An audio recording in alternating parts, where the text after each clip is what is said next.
Esta é a história de Esperança, a menina de olhos azuis que transformou sua dor em justiça com as próprias mãos. O ano era 1793, e nas fazendas de café do interior paulista, a crueldade tinha nome e endereço certo. A Fazenda São José do Rio Claro, propriedade dos irmãos Joaquim e Antônio Ferreira da Silva, era conhecida em toda a região não apenas pela qualidade do café que produzia, mas pelos gritos que ecoavam de sua senzala durante as madrugadas. Estes homens, filhos de comerciantes portugueses enriquecidos com sangue e sofrimento, haviam herdado mais que terras. Haviam herdado uma sede insaciável por dominação que ia muito além do trabalho forçado. Antes de continuarmos com essa história, que mudará sua perspectiva sobre resistência e vingança, escreva nos comentários sua cidade e o horário exato em que está assistindo. Era comum ver Joaquim, o mais velho, perambulando pelos terreiros com seu chicote sempre à mão, escolhendo suas vítimas como quem escolhe frutas maduras no pomar. Antônio, mais novo, mas não menos cruel, preferia as investidas noturnas, quando a escuridão da senzala escondia seus crimes dos olhos de Deus e dos homens. Juntos, os irmãos haviam criado um reino particular de horror, onde mulheres e crianças negras eram tratadas como brinquedos quebráveis. Foi numa dessas noites malditas de São João que nasceu Esperança. Sua mãe, Luísa, uma mulher orgulhosa vinda da costa da mina, tinha resistido aos avanços de Joaquim por meses. Mas durante a festa junina, quando a cachaça corria solta e os tambores ecoavam pelo terreiro, ele a arrastou para o meio do canavial enquanto os outros escravos dançavam alheios à tragédia que se desenrolava a poucos metros de distância. 9 meses depois, quando a criança nasceu com a pele retinta da mãe, mas olhos azuis claros como o céu do amanhecer, todo mundo na fazenda soube exatamente quem era o pai. Aqueles olhos eram inconfundíveis, a marca dos Ferreira impressa numa face africana. Como se Deus quisesse deixar uma evidência visível da hipocrisia daqueles homens que pregavam superioridade racial durante o dia e saciavam seus instintos mais baixos durante a noite. Os olhos de Esperança se tornaram sua maldição desde o berço. Joaquim não conseguia olhar para ela sem ser lembrado de seu próprio pecado, mas também não conseguia ignorá-la. Havia algo hipnótico naqueles olhos azuis encravados numa face negra.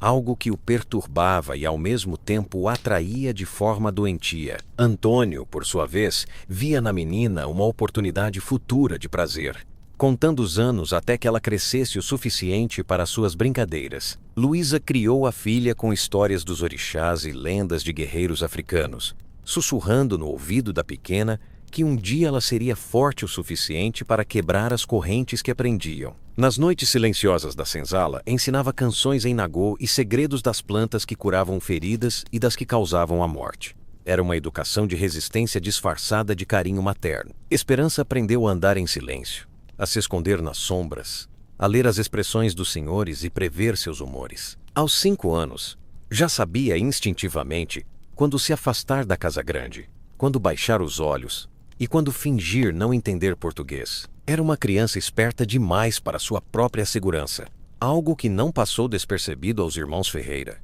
A tragédia começou numa manhã de dezembro, 3 dias após o Natal de 1800. Esperança tinha apenas 7 anos e ajudava a mãe a lavar roupas no riacho quando Joaquim apareceu cambaleando, ainda embriagado das festividades natalinas. Seus olhos injetados de sangue fixaram nos olhos azuis da menina, com uma intensidade que fez o sangue de Luísa gelar nas veias. O que aconteceu naquela manhã marcaria Esperança para sempre. Joaquim a carregou nos braços como se fosse um brinquedo, ignorando os gritos desesperados de Luísa que tentava proteger a filha. Quando a mãe se jogou nos pés do Senhor implorando misericórdia, ele a chutou no estômago com tanta força que ela cuspiria sangue por semanas. A partir daquele dia, a vida de Esperança se dividiu entre o trabalho pesado na lavoura durante o dia e os chamados especiais dos irmãos durante a noite. Eles se revezavam em suas visitas à senzala, sempre com a mesma desculpa.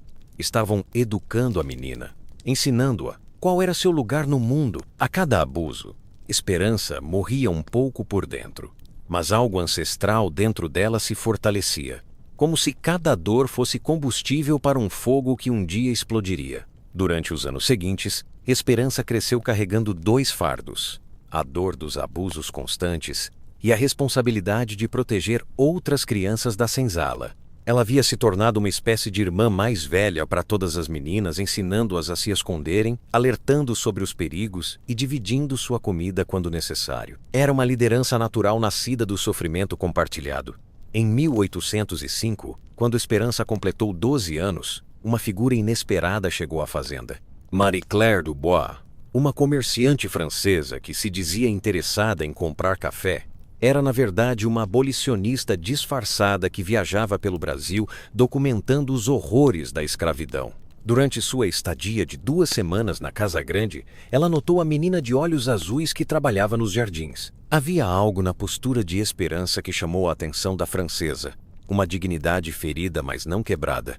Uma inteligência brilhando através da submissão forçada. Marie-Claire começou a chamar a menina para pequenas conversas nos fundos da casa, sempre quando os senhores saíam para a vila. Foi assim que Esperança aprendeu a ler e escrever, absorvendo conhecimento com a fome de quem sempre foi privada de educação.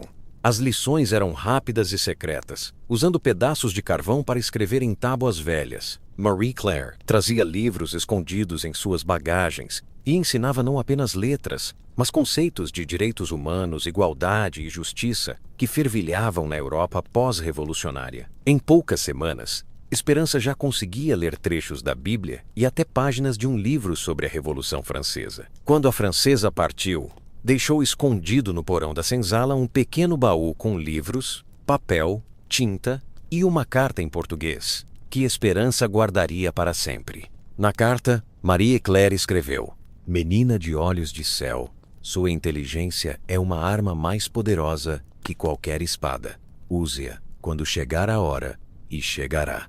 A educação é o primeiro passo para a liberdade.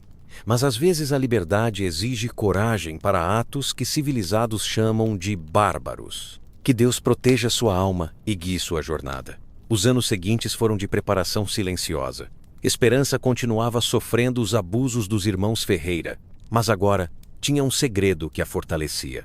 Nas madrugadas, quando todos dormiam, ela lia à luz de velas improvisadas, estudava, escrevia suas memórias e planejava. Cada página lida era uma pequena vitória contra a ignorância que seus opressores queriam manter lá. Durante as festas religiosas, quando havia folga na fazenda, Esperança se aproximava dos escravos mais velhos para ouvir suas histórias. Eles falavam de revoltas em outras fazendas, de senhores que haviam morrido misteriosamente, de justiça feita pelas próprias mãos dos oprimidos. Ela absorvia cada detalhe, cada estratégia, cada possibilidade de resistência, construindo mentalmente um arsenal de conhecimento que um dia usaria. Em 1807, quando completou 14 anos, Esperança teve sua primeira menstruação numa manhã de Corpus Christi.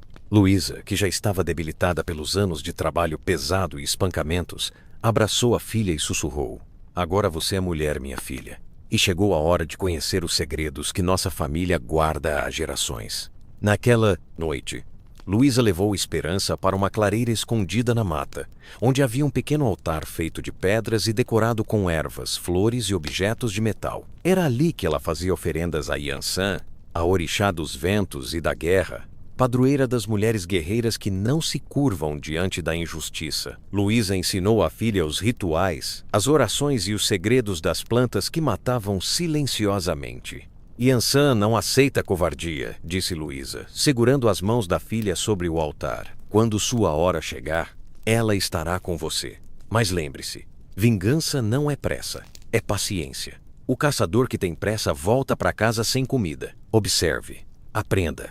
Prepare-se, e quando chegar o momento, não hesite."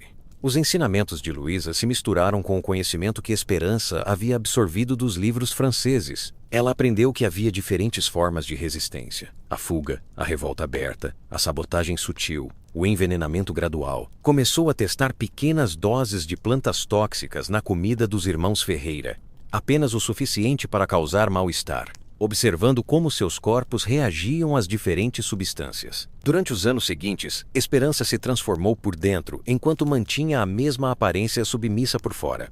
Ela estudou os hábitos dos irmãos Ferreira como um general estuda o inimigo antes da batalha. Sabia que Joaquim bebia sempre a mesma cachaça antes de dormir, que Antônio tinha medo de escuro desde criança, que ambos ficavam mais violentos durante as fases de lua cheia. Se inscrevam no canal e ativem o sininho, porque histórias como esta precisam ser contadas e recontadas até que nunca mais sejam esquecidas. Nossa ancestralidade está cheia de exemplos de resistência que merecem ser lembrados. Em 1809, quando Esperança completou 16 anos, algo aconteceu que mudaria definitivamente o rumo de sua vida. Numa noite de São João particularmente violenta, os irmãos Ferreira não se contentaram apenas com ela.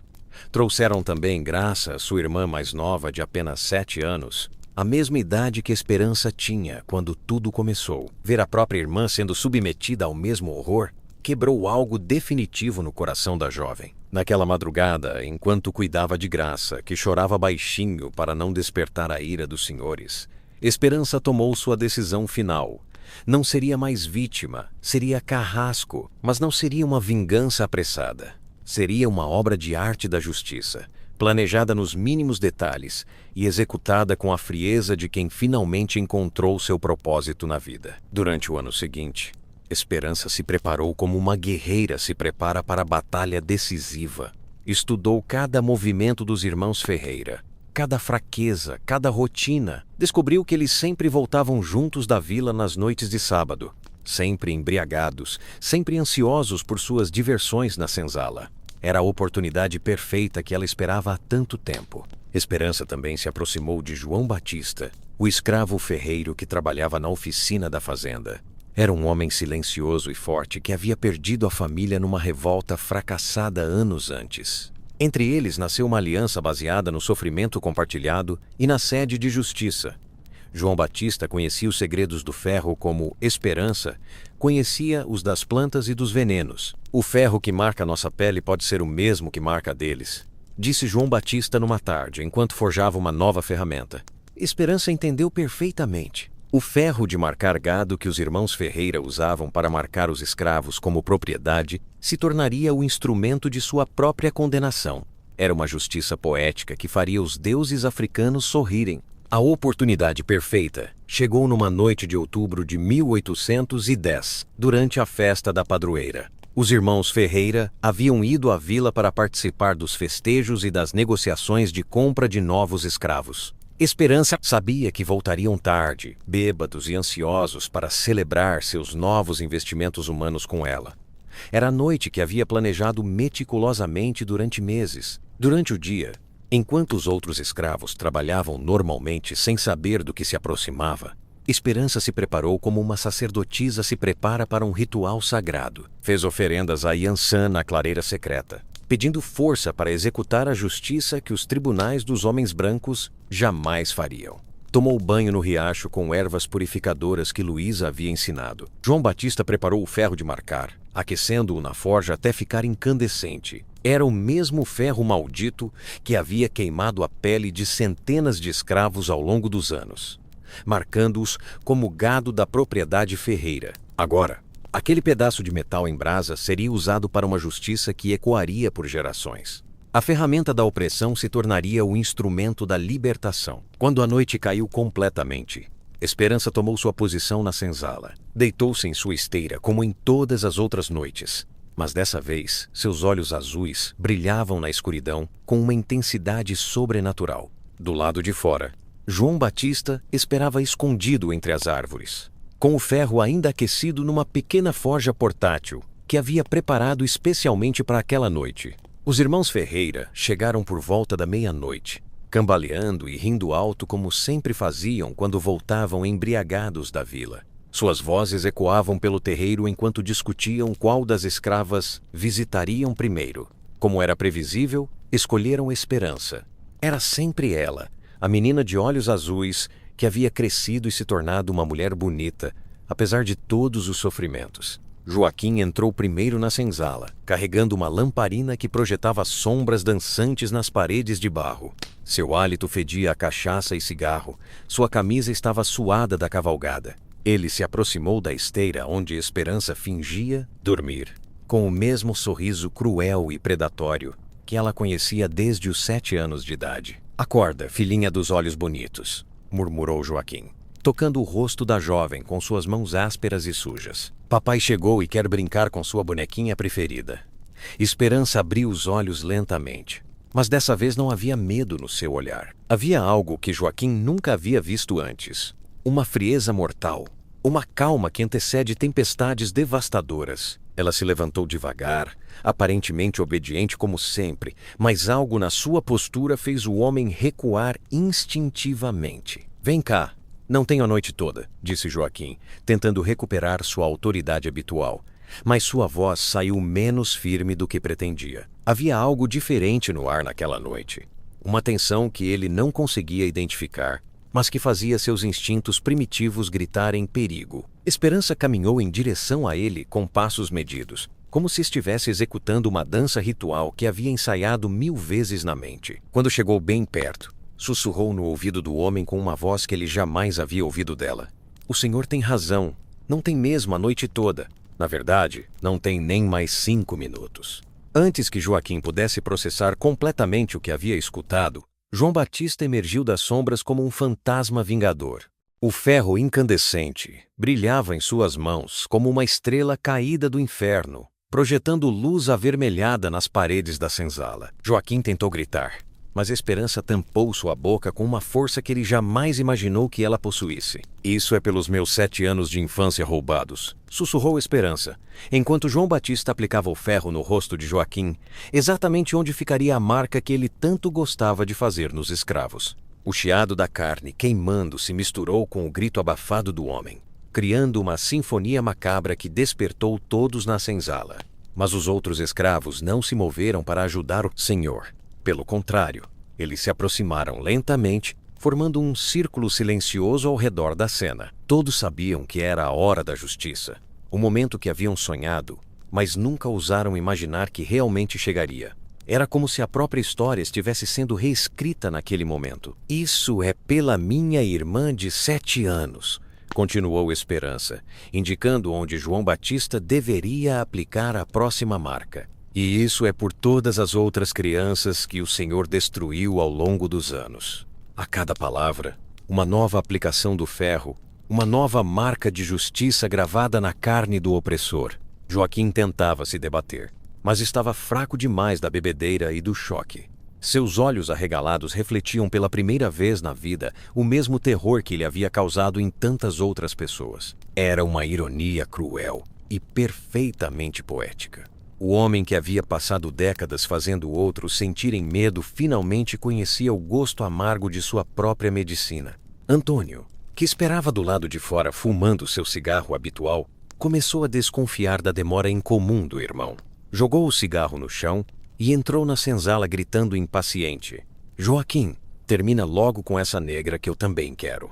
Mas as palavras morreram em sua garganta quando viu a cena que jamais sairia de seus pesadelos. Seu irmão mais velho estava no chão, semiconsciente, com marcas de ferro em brasa espalhadas pelo rosto e peito, enquanto Esperança e João Batista o observavam com a frieza de juízes que finalmente haviam executado uma sentença justa. O cheiro de carne queimada pairava no ar como incenso numa cerimônia religiosa sinistra.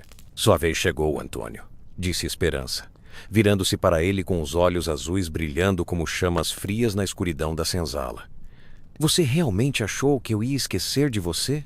Você que transformou minha infância no inferno e agora começou a fazer a mesma coisa com minha irmã pequena?" Antônio tentou correr, mas descobriu que os outros escravos haviam bloqueado todas as saídas da senzala. Depois de anos de silêncio e submissão forçada, eles finalmente haviam encontrado sua coragem coletiva na liderança daquela jovem de olhos azuis que havia se transformado numa deusa da vingança diante de seus olhos. O segundo irmão recebeu o mesmo tratamento que o primeiro, mas Esperança fez questão de tornar o processo mais lento, mais educativo, mais simbólico. Cada aplicação do ferro era acompanhada de uma lembrança específica, uma injustiça particular, que finalmente estava sendo cobrada com juros acumulados ao longo dos anos. "Lembra da primeira vez que me chamou para sua cama?"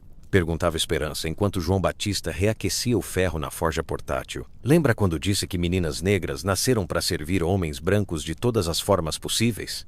Lembra quando riu da minha dor e disse que era isso que Deus queria? A cada pergunta retórica, uma nova marca. A cada lembrança trazida à tona, mais justiça sendo aplicada. O cheiro de carne queimada se espalhava pela senzala, mas para a Esperança, era o perfume mais doce que ela já havia sentido. Era o cheiro de sua dor sendo transformada em poder, de seu sofrimento sendo convertido em justiça pelas próprias mãos. Quando os dois irmãos finalmente morreram, Joaquim primeiro, depois Antônio Esperança, se ajoelhou entre os corpos e fez uma longa oração em Nagô, a língua africana que sua mãe havia ensinado. Agradecia a Yansan pela força concedida, aos ancestrais pela proteção espiritual e aos orixás por terem permitido que ela vivesse o suficiente para ver aquele dia de justiça definitiva. João Batista jogou o ferro ainda quente no chão, onde ficou chiando contra a terra batida da senzala. Aquele pedaço de metal havia cumprido seu destino final, não mais como ferramenta de opressão, mas como instrumento de libertação. Era o fim de um ciclo e o início de outro. Mas a vingança de Esperança ecoou muito além daquela noite. A notícia da morte dos irmãos Ferreira se espalhou rapidamente por todas as fazendas da região, e a forma como eles morreram, marcados com ferro quente como eles faziam com seus escravos, se tornou uma lenda que corria de senzala em senzala como fogo correndo pela mata seca. Os outros fazendeiros da região ficaram aterrorizados com a história. Pela primeira vez, perceberam que seus escravos não eram apenas propriedades passivas, mas seres humanos capazes de planejamento, organização e vingança. Muitos começaram a tratar seus cativos com menos crueldade, não por bondade, mas por medo de sofrerem o mesmo destino dos irmãos Ferreira. Esperança se tornou uma figura lendária entre os escravos de toda a província de São Paulo. Sua história era contada em canções de trabalho disfarçadas, em rituais religiosos secretos, em conversas sussurradas durante as poucas horas de descanso. Ela havia provado que era possível resistir, que era possível vencer, que a justiça podia ser feita pelas próprias mãos quando os tribunais dos brancos falhavam. Décadas mais tarde, quando a escravidão finalmente foi abolida e o Brasil se tornou uma república, a história de Esperança inspirou escritores, poetas e até roteiristas de televisão. Sua força, sua inteligência e sua sede de justiça se tornaram a base para personagens como Isaura, da famosa novela Escrava Isaura, que levou para milhões de lares brasileiros uma versão suavizada da resistência negra. Mas a verdadeira Esperança era mais complexa, mais real e mais poderosa que qualquer personagem de ficção. Ela havia transformado sua dor pessoal em justiça concreta, sua vulnerabilidade infantil em poder adulto, seu sofrimento individual em esperança coletiva para todos os oprimidos. Sua vingança com ferro quente não foi apenas um ato de violência. Foi um grito de liberdade que ecoou através dos séculos. Esta é nossa herança, povo preto. Não apenas de sofrimento, mas de resistência inteligente, organizada e eficaz. Esperança nos ensinou que a educação é uma arma, que a paciência pode ser uma estratégia e que às vezes a justiça precisa ser conquistada com as próprias mãos quando o sistema falha em proteger os inocentes. O que você acha? Foi vingança ou justiça? Deixe sua opinião nos comentários e ajude essa história a não ser esquecida.